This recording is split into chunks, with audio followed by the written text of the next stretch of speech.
आप सभी को राम राम। मैं दीपक कुमार आप सभी का स्वागत करता हूं दादर डायलॉग में। दोस्तों, आप सभी राष्ट्रवादी भाई बहनों से अपील है कि वीडियो को देखिए, लाइक कीजिए, शेयर कीजिए और चैनल को सब्सक्राइब कीजिए। दोस्तों, हमारे देश में जिस तरीके से सफेदपोश नेताजी लोग जांच एजेंसी और अदालतों का मजाक उड़ाता है, शायद इस तरीके का परिस्थिति कहीं और हो, किसी और देशों में होता हो, मुझे नहीं पता। लेकिन जितना इस देश में ये सब किया जाता है, इस तरीके से जांच एजेंसियों का या देश के अदालतों का जो माहौल उड़ाया जाता है, खास करके सफेदपोश नेताओं जी के द्वारा, इतना तो शायद कहीं नहीं होगा। अब देखिए ना, दिल्ली में एक कट्टर ईमानदार पार्टी की सरकार है। उस कट्टर ईमानदार पार्टी के नेताओं ने, दिल्ली के मंत्रियों ने शिक्षा के आड़ में शराब का ऐसा कारोबार किया जिस कारोबार में वो फंस गया, और फंसने के बाद उस कट्टर ईमानदार पार्टी के दो वरिष्ठ नेता, एक दिल्ली के शराब मंत्री, दूसरा उनके राज्यसभा सांसद, दोनों ही पिछले लगभग एक तो मंत्री जी जो है वो तो 1 साल से बंद है, इसी 26 फरवरी को उनका 1 साल पूरा हुआ है, और जो उनका एक बरबोला राज्यसभा सांसद था संजय सिंह जी, ये भी पिछले साल अक्टूबर महीने से जेल में बंद है। इन दोनों ही लोगों को इस देश का कोई भी न्यायालय, चाहे वो जिला अदालत हो या फिर सर्वोच्च न्यायालय सुप्रीम कोर्ट, इनमें से किसी भी न्यायालय ने अब तक जमानत नहीं दिया है, इनको जमानत के लायक नहीं मानता है। इस देश का सर्वोच्च न्यायालय भी मान चुका है कि दिल्ली में शराब घोटाला हुआ था। उस शराब घोटाले में 338 करोड़ रुपए का मनी ट्रेल हुआ है, यानी कि पैसों का लेन देन हुआ है। यह देश का सुप्रीम कोर्ट कह चुका है। लेकिन उसके बावजूद कट्टर ईमानदार पार्टी का जो सर्वोच्च नेता है अरविंद केजरीवाल, वह पिछले 5 महीनों से उसी शराब घोटाले के मामले में जांच एजेंसी ईडी से भागते फिर रहे हैं। अपने सभी करीबी नेताओं को जेल भेजने के बाद जब इस कट्टर ईमानदार व्यक्ति का नंबर आया तो यह जांच एजेंसी से भागता फिर रहा है, कभी चुनाव के बहाने, तो कभी विपासना के बहाने, तो कभी सम्मन गैर कानूनी है, यानी कि तरह तरह के बहाने बनाता है। और यह बंदा जांच एजेंसी के सामने जाने से डर रहा है। 7 सम्मन जांच एजेंसी ईडी, यानी कि 8 सम्मन ईडी ने दिल्ली शराब घोटाले से मामले में अरविंद केजरीवाल को, दिल्ली शराब घोटाले के मामले में अरविंद केजरीवाल को पूछताछ के लिए अब तक जारी कर चुका है। लेकिन धरती का सबसे कट्टर ईमानदार पार्टी और उसके नेता अरविंद केजरीवाल जांच एजेंसी के सामने जाने से डर रहा है। लेकिन 8वें सम्मन का जिस तरीके से अरविंद केजरीवाल ने जवाब दिया है, उनका वह जवाब दिखाता है कि किस तरीके से इस देश में राजनीतिक दल या उनके नेता राजनीतिक शक्ति के जरिए, पैसों की शक्ति के जरिए इस देश के सिस्टम और संविधान का मजाक उड़ाता है, न्याय प्रणाली का मजाक उड़ाता है। दरअसल अरविंद केजरीवाल ने 8वें सम्मन का जवाब उन्होंने दिया है और उन्होंने कहा है कि अगर जांच एजेंसी ईडी हमें 12 मार्च के बाद की अगर कोई तारीख देता है तो हम पूछताछ के लिए जांच एजेंसी के सामने शामिल हो सकते हैं, उनके सामने हाजिर हो सकते हैं। लेकिन उसमें भी अरविंद केजरीवाल जी ने एक शर्त जोड़ दिया है। शर्त यह है कि वह वीडियो कॉन्फ्रेंसिंग के माध्यम से शामिल होंगे, यानी कि वह फिजिकल रूप से शामिल नहीं होंगे, जांच एजेंसी ईडी के सामने नहीं जाएंगे, वह वीडियो कॉन्फ्रेंसिंग के माध्यम से पूछताछ के लिए हाजिर होंगे। अब देखिए, दुनिया के सबसे कट्टर ईमानदार पार्टी और उनके नेता के अंदर का डर देखिए कि वह जांच एजेंसी ईडी से कितना डरे हुए हैं, जो दिन रात इस बात का नारा लगाता है, जिसके गिरोह के सभी लोग यह कहता है कि अरविंद केजरीवाल से इस देश का प्रधानमंत्री डर गया है, नरेंद्र मोदी डर गया है। न जाने अरविंद केजरीवाल क्या हो गया। अभी 5 राज्यों के विधानसभा चुनाव में 3 राज्यों में उम्मीदवार उतारा और सभी उम्मीदवारों का जमानत जब्त हो गया।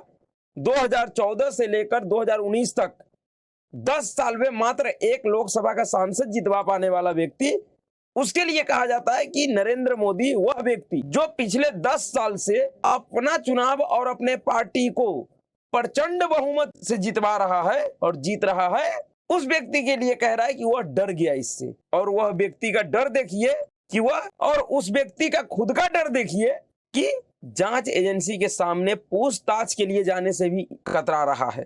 पिछले 4-5 महीनों से भागते फिर रहा है, और अब 8 सम्मन के बावजूद, कल 4 मार्च को उनको 8वां सम्मन पे हाजिर होना था, लेकिन उसने भी एक तरीके, उस सम्मन का भी उन्होंने एक तरीके से नजरअंदाज कर दिया है, उसको भी उन्होंने एस्केप कर दिया पहले की तरह। सबसे बड़ी बात कि अब तक तो जितने भी सम्मन अरविंद केजरीवाल को जारी हुए, अरविंद केजरीवाल और उनके पार्टी के लोगों ने कहा कि जांच एजेंसी ईडी का सम्मन गैर कानूनी है। यानी कि पहले खुद कहते थे कि सम्मन जो जारी हुआ किया जा रहा है वो गैर कानूनी है, जांच एजेंसी को हमें सम्मन जारी करने का, यानी कि अरविंद केजरीवाल को सम्मन जारी करने का अधिकार नहीं है। लेकिन अब क्योंकि ईडी के सम्मन से जुड़े हुए एक सुप्रीम कोर्ट का एक फैसला, क्योंकि ईडी के सम्मन से जुड़ा हुआ अभी कुछ दिन पहले ही सुप्रीम कोर्ट का एक बहुत ही महत्वपूर्ण फैसला आया है, जिस फैसले का असर है कि अब अरविंद केजरीवाल खुद जांच एजेंसी ईडी को कह रहा है कि अगर आप 12 मार्च के बाद का कोई तारीख देते हैं, यानी कि सम्मन देते हैं,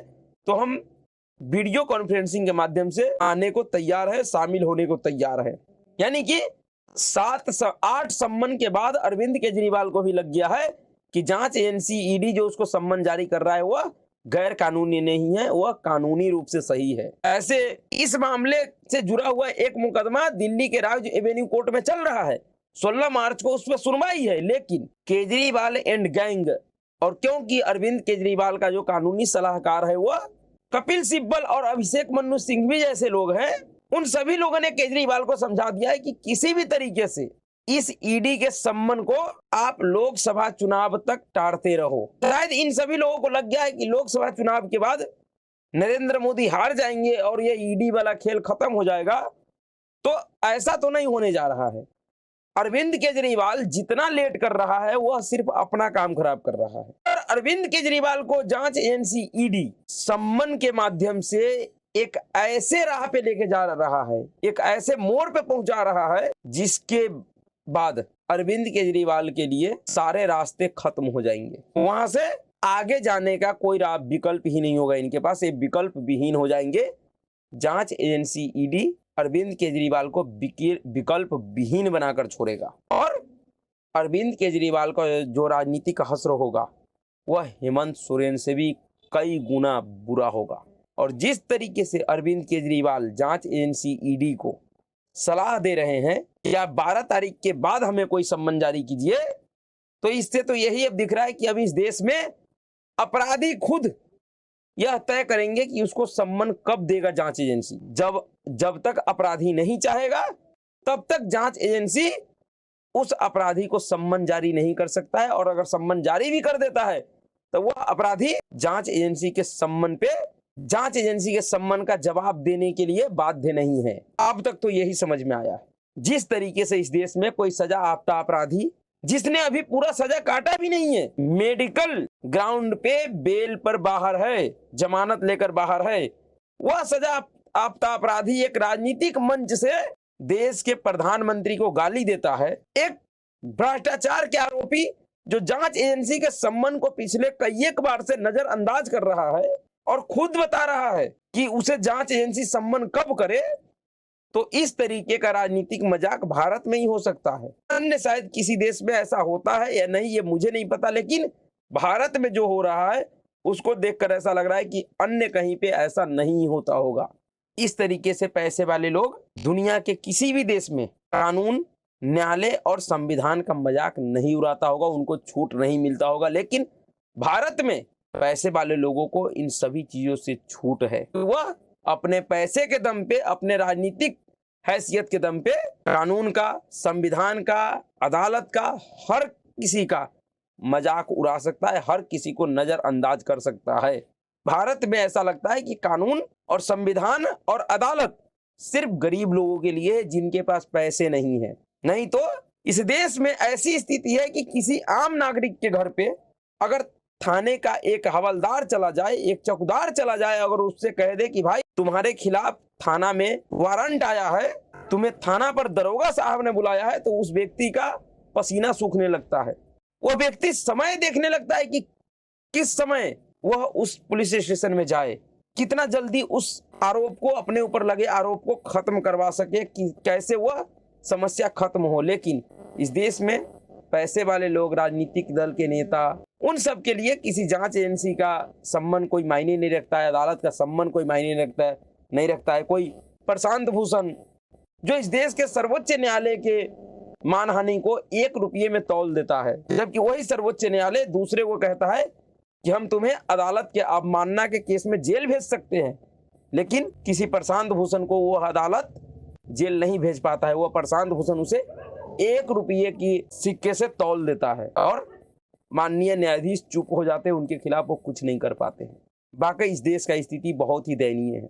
जो कभी कभी कहता है ना लोग कि लोकतंत्र खतरे में है, बिल्कुल लोकतंत्र खतरे में है। अब मैं भी मानता हूं, क्योंकि जिस देश में सजायाफ्ता अपराधी तय करे कि उसे कब तक बाहर रहना है, कोई भ्रष्टाचार के अपराधी तय करे कि उसे कब जांच एजेंसी सम्मन देगा, वो कब पूछताछ के लिए जाएगा, कैसे जाएगा, किस माध्यम से जाएगा, जब ये सब अपराधी तय करने लगे तो वाकई लोकतंत्र और संविधान खतरे में है। यह बात सही है। तो देखिए अरविंद केजरीवाल का क्या होता है। मुझे नहीं लग रहा है कि लोकसभा चुनाव से पहले अब इसका कुछ होने वाला है, क्योंकि अरविंद केजरीवाल अपने इस लड़ाई को ऐसे मोड़ पे ले आया है जिस मोड़ पर किसी के पास भी कोई विकल्प नहीं है, केंद्र सरकार के पास भी कोई विकल्प नहीं है। और शायद जानबूझ के केंद्र सरकार अरविंद केजरीवाल को इतना लंबा टाइम दिया है इस परिस्थिति तक पहुंचने के लिए। तो आगे क्या होता है देखा जाएगा। क्या चुनाव के बीच में अरविंद केजरीवाल को गिरफ्तार किया जाता है या लोकसभा चुनाव के बाद। लेकिन एक चीज है, अरविंद केजरीवाल बचेंगे तो नहीं, जेल तो इनको जाना ही पड़ेगा, चाहे कितना भी चतुर सुजान बन ले, कितना भी राजनीतिक दिमाग लगा ले, कुछ भी कर ले, जेल तो इनको जाना होगा। कब, यह समय के ऊपर समय तय करेगा। तो अभी के लिए इतना ही। अगर आपको वीडियो अच्छा लगा तो वीडियो को लाइक कीजिएगा, शेयर कीजिएगा और चैनल को सब्सक्राइब कीजिएगा। नमस्कार।